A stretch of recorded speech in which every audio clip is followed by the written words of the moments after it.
한국은 녹화 사업에 성공한 대표적인 나라입니다. 전쟁 이후 민둥산이 되었던 국토를 초록으로 뒤덮은 업적은 세계적으로도 높이 평가받고 있죠. 그런데 중국이 미세먼지를 줄이겠답시고 우리처럼 녹화 사업을 했다가 지금 난리가 났다고 하는데요. 중국 사람들은 마스크 벗으면 숨도 못 쉰다고 아우성이라고 합니다. 오늘은 중국의 실수가 무엇이었는지, 우리는 중국과 어떤 점이 달랐는지 자세히 짚어보는 시간을 갖도록 하겠습니다.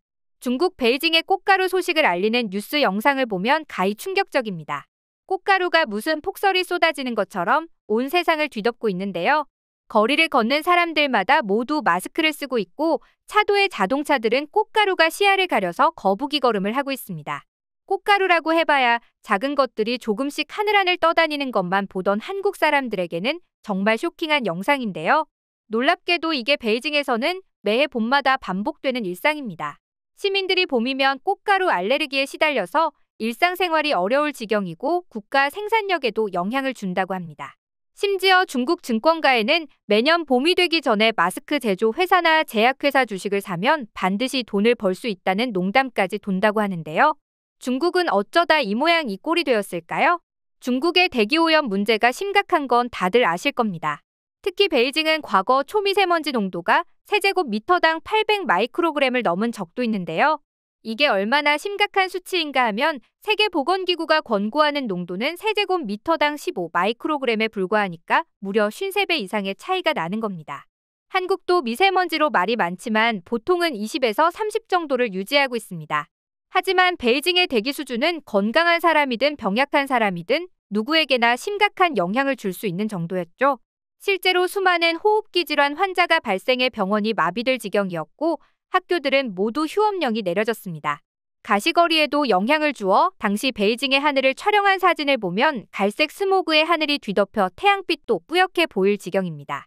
이 시기에 베이징을 가리키는 에어포칼립스라는 신조어도 생겨났는데요. 이는 공기라는 뜻의 에어와 종말이라는 뜻의 아포칼립스를 합친 말로 그만큼 베이징의 대기오염이 심각했던 것입니다. 공장 돌려서 돈 벌면 됐지 공해 좀 발생하면 어떠냐는 식이던 중국도 결국 문제의 심각성을 인정하고 해결책을 강구했는데요. 베이징 시내와 인근의 석탄 발전소를 폐쇄하고 천연가스 등의 청정에너지를 적극적으로 보급하기 시작했습니다. 가정에서도 난방할 때 석탄을 사용하지 못하게 하고 대신 가스나 전기를 사용하도록 유도했죠. 이외에도 오염원을 유발하는 공장을 다른 지역으로 이전하거나 자동차들을 관리하는 등 지속적인 노력으로 베이징의 대기질은 극적으로 개선되었습니다. 그래서 2025년 현재는 연평균 기준으로 30 정도의 농도를 유지하고 있죠. 여전히 세계보건기구의 권고치보다 높지만 에어포칼립스 시절을 생각하면 놀랍게 개선된 수치인 건 사실인데요. 심지어 이걸 가지고 서울보다 베이징의 공기가 깨끗하다고 말도 안 되는 부심을 부리는 중국인도 있을 지경입니다. 그러나 이건 다 미세먼지 이야기일 뿐입니다. 매년 봄이면 베이징 시민들은 미세먼지 대신 꽃가루를 뒤집어 쓰고 눈물 콧물을 쏟아냅니다. 중국 정부가 대기오염 문제를 해결한답시고 실행한 대책 중 하나가 바로 녹화 사업이었는데 이 때문에 중국은 미세먼지는 줄였을지 몰라도 꽃가루라는 엄청난 피해를 입게 되었는데요. 당시 중국은 더러운 공기를 자연의 힘을 빌어 정화하겠다는 슬로건을 내걸며 해당 사업을 적극 추진했죠. 발상 자체는 나쁠 거 없었지만 문제는 중국 정부가 하필이면 삼나무를 심었다는 겁니다. 삼나무는 여러 나무 중에서도 특히나 꽃가루가 많이 날리는 나무입니다. 꽃가루 알레르기 문제로 세계에서 가장 악명이 높은 일본도 삼나무 때문에 그 지경이 되었다는 지적이 많죠. 한 언론 보도에 따르면 베이징 시내와 인근에는 무려 28만 그루의 삼나무가 있는데 그루당 1kg에 달하는 꽃가루를 쏟아낸다고 합니다. 이러니 봄이 오면 베이징 전역이 꽃가루로 뒤덮여서 생지옥을 연출하는 것도 당연하다 하겠네요. 겪어본 분들은 아시겠지만 꽃가루 알레르기는 굉장히 고통스럽습니다. 눈물 콧물의 재채기까지 멈추지 않아 일이나 학업에 집중하는 건 아예 불가능하고 하루 종일 휴지만 붙잡고 있어야 하죠. 일본에서는 꽃가루 알레르기가 국가 생산력을 떨어뜨린다는 지적도 나올 정도로 절대 우습게 볼 문제가 아닙니다. 더구나 베이징은 중국의 수도이고 인구만 해도 2천만 명이 넘습니다. 베이징 인구의 절반만 꽃가루 알레르기 증상을 보인다고 해도 국가적 비상사태라고 할 만하겠네요. 이런데도 일부 중국인들은 베이징의 대기오염 문제가 다 해결된 것처럼 눈 가리고 아웅하는 짓이나 하고 있으니 우스울 따름입니다. 반면 우리나라는 중국이나 일본과 달리 꽃가루 알레르기 문제가 심각하지 않습니다. 이는 녹화사업 과정에서 아카시나무와 리기다소나무 등을 중점적으로 심었기 때문인데요. 도로를 정비할 때도 주로 은행나무를 가로수로 심은 덕에 길 가다가 꽃가루 폭탄을 맞는 일은 일어나지 않습니다. 사실 한국에서 은행나무는 위상이 그리 높지 않은데요.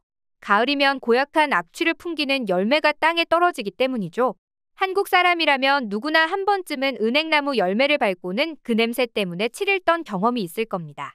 그래서 일부에서는 왜 하필 은행나무를 가로수로 심어서 매년 가을마다 고생하게 만드냐고 당국을 비난하기도 하는데요. 이는 하나만 알고 둘은 모르는 소치에 불과합니다. 알고 보면 은행나무는 장점이 많습니다. 우선 생명력이 강해서 어떤 환경에서도 잘 적응합니다. 한반도는 비교적 건조하고 강수량도 시기마다 편차가 커서 나무가 잘 자라기 어려운데요. 은행나무는 워낙 강하고 튼튼해서 이런 환경에서도 쑥쑥 자라나고 관리하기도 쉽습니다. 또한 도시 한복판에서 자동차 매연을 들이쉬어도 별 문제가 없습니다. 다른 나무들은 매연에 오래 노출되면 말라 죽기 일쑤인데 은행나무는 끄떡없죠. 병충해에도 무척 강해서 방제 작업을 해주지 않아도 됩니다. 수명도 길어서 한 번 심으면 오랫동안 교체하지 않아도 되기 때문에 비용 절감의 효과도 있고요. 이뿐만이 아닙니다. 은행나무는 나무 자체도 아름답고 가을철이면 노랗게 단풍이 들어 도시 전체의 풍경을 화사하게 꾸며주는 효과가 있죠. 실제로 서울의 가을철 풍경을 촬영한 사진을 보면 빠지지 않는 게 바로 노란 단풍입니다. 은행나무는 동아시아 원산으로 서양에서는 보기 어렵기 때문에 외국인들은 이런 풍경을 이국적이고 아름답다며 감탄한다고 하네요. 또한 은행나무 잎은 수분을 많이 머금고 있어 불에 잘 타지 않는다는 특성도 있는데요. 소방 관계자들에 따르면 도시에서 화재가 발생할 경우 은행나무들이 불길이 번지는 걸 어느 정도 막아준다고 합니다. 이 정도면 열매가 악취를 풍긴다고 은행나무를 싫어하는 건 너무 속 좁은 처사라는 생각이 들 정도네요. 사실은 이 열매도 독특한 식감과 풍미가 있어서 좋아하는 사람들은 별미로 꼽기도 합니다. 독이 있지만 잘 익혀서 먹으면 아무 문제도 없죠. 한의학계에서는 기침을 먹게 하고 가래를삭이며 폐를 건강하게 하는 효능이 있다고도 하죠. 이렇게 정리하고 보니 은행나무야말로 냄새 외에는 단점이 없는 최고의 나무가 아닌가 싶네요. 더 놀라운 건 이런 은행나무가 한반도 자생종이기 때문에 해외에서 수입하느라 큰 비용을 들일 일이 없다는 겁니다. 냄새 때문에 욕을 먹지만 알고 보면 한반도에 숨겨진 보물이라고 해도 과언이 아닌 나무입니다. 오늘은 중국인들이 매년 겪는 꽃가루 문제와 한국의 은행나무에 대해 알아봤는데요. 수십만 그루에 달하는 나무를 몽땅 베어낼 수도 없고 중국 사람들의 고생이 앞으로도 이만저만이 아닐 것 같습니다.